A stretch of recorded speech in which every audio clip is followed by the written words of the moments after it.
Taurus, kumusta po kayong lahat? Okay, so ayan Taurus, maraming salamat po sa walang sawang pagsubaybay sa ating pong mga reading. And kung ikaw ay bago pa lang sa ating channel, mag-subscribe na po kayo at i-click mo na rin yung ating notification bell para lagi kang updated sa ating mga bagong upload. So ayan guys, sa mga interesado naman sa ating private reading, nasa description box below yung link ng aking Facebook, message nyo na lang ako. Okay, tignan natin. Taurus, ganap sa inyo this week. Taurus, Sun, Moon, Rising, and Venus sign. Meron tayong stress. Okay, nakikita ko sa mga Taurus ngayon, nakakapil ka ng matinding stress, disappointment, nakikita ko rin yung worry mo this week. Okay, so, I think, may matinding pagdadaanan ka. Hindi naman sobra-sobra siguro. I think, lang to, makaka-apekto kasi sa mental health mo. Okay, like mga gastusin, yung bayarin mo monthly, baka kasi, ayan, meron kang babayaran or pwede may pagkakautang yung mga Taurus na kailangan nyo na guys bayaran. Pwede yung sahod nyo madidelay or na-hold. Ganun yung nakikita ko sa inyo guys, okay? Pero mapipil nyo naman guys na may tumutulong sa inyo. So kahit pa paano may sasalo sa inyo. Pero I think kasi ang mga Taurus, lalo na ugali ng mga Taurus, ayaw niya ng umaasa. Hanggat kaya nila, kinakaya nila, no? Hanggat kaya nila, hindi yan hihingi ng tulong. Kahit nga meron silang kakayahan humingi ng tulong, hindi nila gagawin, okay? So, nakikita ko sa mga Taurus dito, hanggat kaya naman, kaya mas lalo ka na-stress, kasi possible na parang sinasarili nyo, Taurus. Okay?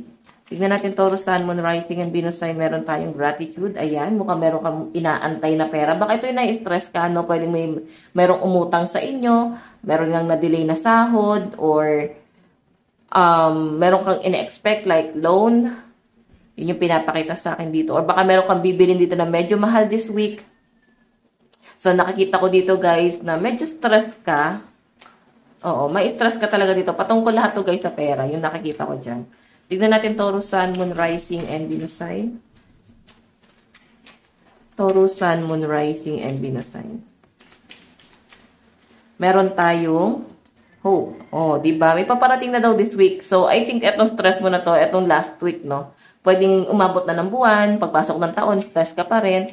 So, I think ma-overcome mo siya kahit papano this week. Okay? I think meron paparating na tulong sa inyo or kung ano man itong ina-expect mo paparating na yan. Okay? Kahit papano daw, guys, may ibsan na. Meron kasi ako nakakita ditong paparating na good news sa inyo. Okay? Tignan pa natin Taurus, Sun, Moon, Rising, and Venus sign. Okay, balik-balik na itong card natin. Wait lang. Okay, tignan pa natin Taurus, Sun, Moon, Rising, and Venus sign.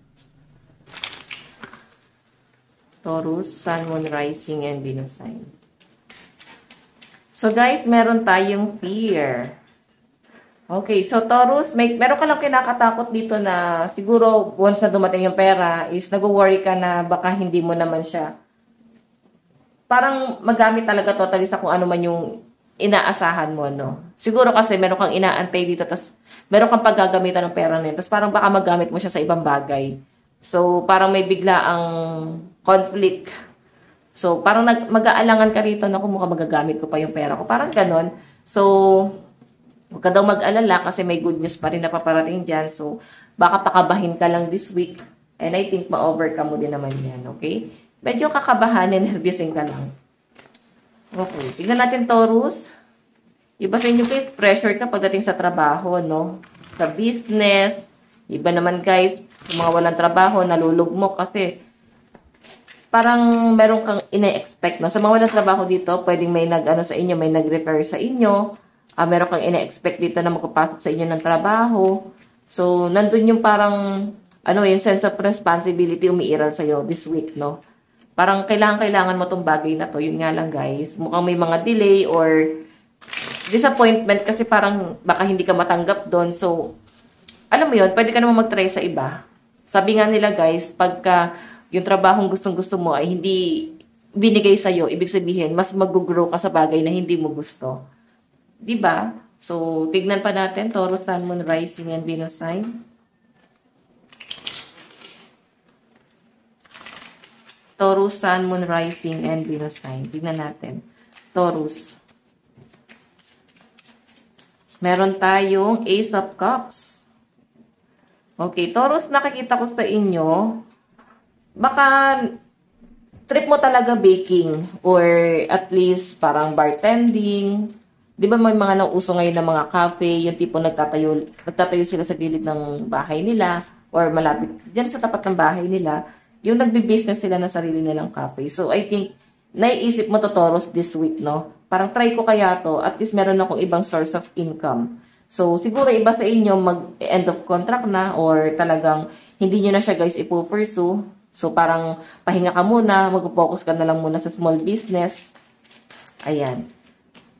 May mga nag-ano naman sa inyo, guys. May mga nagsusupport naman sa inyo. So, ingat ka lang, guys, no, sa mga nagdi-deliver. Di-deliver online. Baka hindi applicable sa inyo. So, pasok mo na lang sa Grab. Tama ba? Tapos yung parang order mo ba yon? Pero kung ikaw yung magdi-deliver, baka medyo conflict sa inyo. Pero pwede nyo pa rin naman guys, pag-isipan. Meron tayong 5 of Pentacles. Kahirapan to sa pera eh. Yun talaga yung nakakita ko. Alam mo yung meron kang gustong i-pursue, pero iniisip mo kasi dyan, Taurus, kikita kaya ako dyan. Siguro isipin mo muna na passion mo tong bagay na to, gusto mo tong bagay na to. Alam mo yun, focus ka muna doon.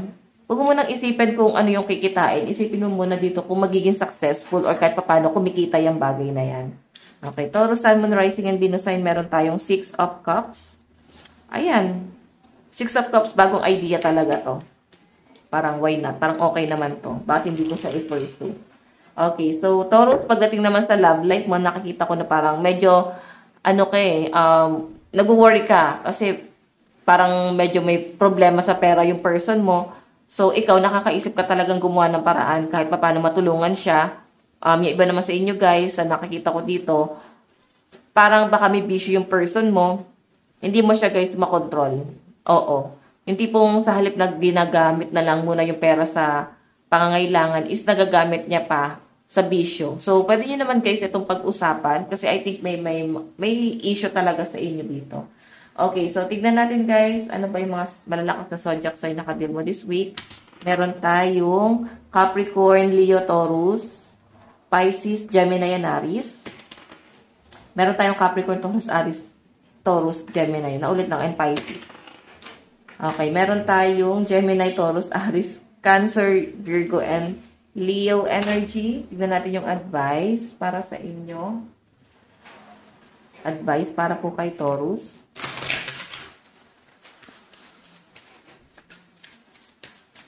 Meron tayong I lovingly accept myself. Diba? Sabi nga nito guys, pagkatiwalaan mo yung sarili mo, kung meron kang gustong i-pursue, tiwala ka muna sa sarili mo kasi yun yung mas importante. Tiwala ka na kaya mo yan self. Kaya natin to self. Ganon. Kasi kung iisipin mo talaga, yan, mag-overthink ka lang eh, hanggang sa dating sa point na walang mangyayari. Kailangan mo kasi ditong sumugal. Okay? So, Taurus, ito lang po ang inyong reading. Maraming salamat po. God bless and love you all. Bye-bye!